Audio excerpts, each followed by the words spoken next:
పలువురు panel members impress అయినట్టుగా తెలుస్తోంది.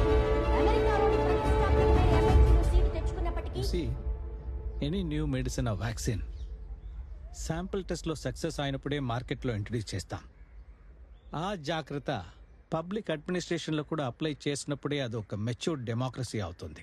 నేను క్యాబినెట్ సెక్రటరీ అయినప్పటి నుంచి ఏ పాలసీ అయినా దేశమంతా ఇంప్లిమెంట్ చేసే ముందు ఒక బ్రిక్ లెవెల్ ఎక్స్పెరిమెంట్ కావాలనేది నా వాదన. Mister Abhi, you are that experiment. మున్ముందు యూపీఎస్సీ బోర్డు కలెక్టర్లను ఉత్పత్తి చేయడమే కాకుండా వారి మీద రాష్ట్ర ప్రభుత్వాలకున్న అధికారాలను కూడా తన చేతుల్లోకి తీసుకోనుంది. ఈ దిశగా కేంద్ర ప్రభుత్వం ఒక ఎగ్జిక్యూటివ్ అమెండ్మెంట్ బిల్ ని ప్రవేశపెట్టింది. ఎక్స్పెరిమెంట్ అంటున్నాను కదా అని అన్లిమిటెడ్ పవర్స్ ఉంటాయనుకోవద్దు. ఏ పొలిటీషియన్ కి నిన్ను ట్రాన్స్ఫర్ చేసే అధికారం ఉండదు.